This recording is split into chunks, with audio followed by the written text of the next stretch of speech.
اور حتیٰ جو سواری آج بھی ہم جب سواری پہ بیٹھتے ہیں تو دعا کیا ہے؟ سبحان الذی سخر لنا ھذا، پاک ہے وہ پروردگار جس نے اس سواری کو میرے لیے مسخر فرمایا. اور مسخر کا مطلب کیا ہے؟ چھوٹے بچوں کے لیے کہ جس نے مجھے اسے کنٹرول میں دیا.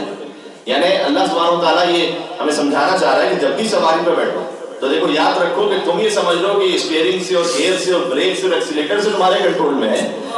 یہ خالی ظاہری اسباب ہے. ان ظاہری اسباب کے پیچھے ایک مسبب الاسباب ہے. سبحان اللہ. یعنی یہ توحید کا اتنا بڑا درس ہے کہ جب بھی انسان اپنی کار میں بیٹھ رہا ہے تو فوراً ہو گئے سبحان الذی سخر لنا ھذا وما كنا له مقرنین.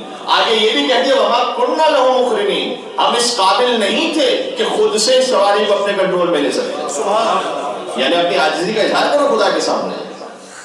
کیونکہ عام طور پر سواری ایک اسٹیٹس کی علامت ہے. اگر کسی کے پاس کوئی اچھا وہیکل ہے تو یہ اسٹیٹس کی علامت ہے.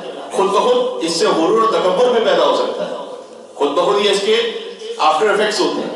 تو پہلے ہی فرما دیا کہ دیکھو اگر کتنی تم بڑی وہیکل میں بیٹھے ہو اور کتنی تمہاری شان و شوکت ہے، پہلے یہ سمجھ لینا کہ یہ تمہارے کنٹرول میں نہیں ہے، اللہ نے اسے تمہارے کنٹرول میں دیا. اور یہ بھی یاد رکھ لینا کہ اس کے بعد تو بہت غرور میں مبتلا نہ ہو جانا. وَإِنَّا إِلَىٰ رَبِّنَا لَمُنْقَلِبُونَ.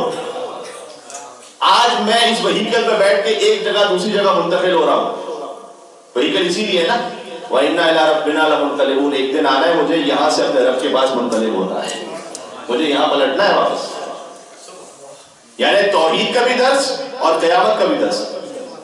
ایک بالکل آپ جب سواری سٹارٹ کر رہے ہیں اس کو عام طور پر جب سفر میں کوئی موت کا ذکر کرتے ہیں تو بہت بدشگونی سمجھی جاتی ہے.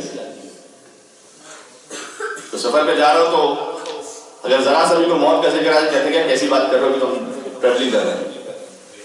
اللہ نے دعا میں موت کا ذکر رکھا ہوا ہے کہ موت کو یاد کرو جیسے تمہارا یہاں پر ٹرانسفارمیشن ہے ایک جگہ سے دوسری جگہ، وہ ٹیمپرری ہے.